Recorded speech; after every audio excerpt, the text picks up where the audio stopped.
வணக்கம் SDF. சிங்கப்பூர்ல சக்சஸ்ஃபுல்லா 2 பிரான்ச் ரன் பண்ணிட்டு இருக்க குமார் மெஸ்ஸி இப்ப அவங்களோட 3வது பிரான்ச்சை நம்பர் 6 வேர்டன் ரோட்ல முஸ்தபா ஜுவல்லரிக்கு அப்படியே ஆப்போசிட்ல ஓபன் பண்ணிருக்காங்க.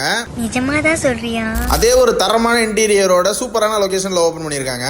ஓபனிங் ஸ்பெஷல் ஆஃபரா 14 டிஷ் வெறும் 12 வெள்ளிக்கு கொடுக்கறதா சொல்லியிருந்தாங்க. நாட்டுக்கோழி சூப்பு, சிக்கன் 65, மட்டன் கோலா, Melur chicken masala, Manappatti mutton chukka, prawn தொக்கு, mutton biryani, white rice, rasam, parotta, raita, bread halwa, நன்னாரி சர்பத்து, கர்ட் ரைஸ் சொல்லி மொத்தம் 14 டிஷ் வெறும் 12 வெள்ளிக்கு கொடுக்குறாங்க. இதை கேட்டு டெம்ப்ட் ஆகி நானும் வாழையில விரிச்சு உட்காந்துட்டேன். ஃபர்ஸ்ட் அந்த பிரியாணி அந்த சாஃப்டான மட்டன் பீஸா சாப்பிட்டு அந்த பிரியாணி ரைஸோட மேலூர் சிக்கன் மசாலாவை கலந்து அடிச்சா வேற மாதிரி அதே சிக்கன் மசாலாவை ஒயிட் ரைஸ்லயும் கலந்துக்கிட்டு அந்த 65 சைடிஷா வச்சு ஒரு ஏத்துனா மணப்பட்டி மட்டன் சுக்காவை பொரோட்டாக்குள்ள ஸ்டஃப் பண்ணி அது கூட ஆனியன் ரைட்டாவை ஏத்தி ஒரு போடு போட்டா இந்த மாரி அந்த மாரி தாகத்துக்கு நன்னாரி சர்பத்தை ஒரு இழுத்துட்டு ஃபைனல் டச்சுக்கு பிரெட் அல்வாவோட முடிச்சுக்கிட்டாச்சு. சோ இந்த காம்போ பிப்ரவரி 6, 7, 8 மதியானம் 12 மணில இருந்து ஈவினிங் 3 மணி வரைக்கும் அவைலபிளா இருக்குன்னு சொல்லிருக்காங்க. இந்த நியூ பிரான்ச் எங்க எக்ஸாக்ட் லொகேட் இருக்கு அப்படின்னு பாத்தீங்கன்னா முஸ்தபாக்கு ரொம்ப பக்கத்துல முஸ்தபா ஜுவல்லரிக்கு அப்படியே நேர் ஆப்போசிட்ல லொகேட் ஆயிருக்கு. பில்ல பே பண்ணிட்டு அங்க இருந்து கிளம்பி வந்தாச்சு. நீங்களும் போனீங்கன்னா கண்டிப்பா ட்ரை பண்ணி பாருங்க. வீடியோ மறக்காம லைக் பண்ணி நம்ம பேஜை ஃபாலோ பண்ணிக்கங்க மக்களே. தேங்க்யூ.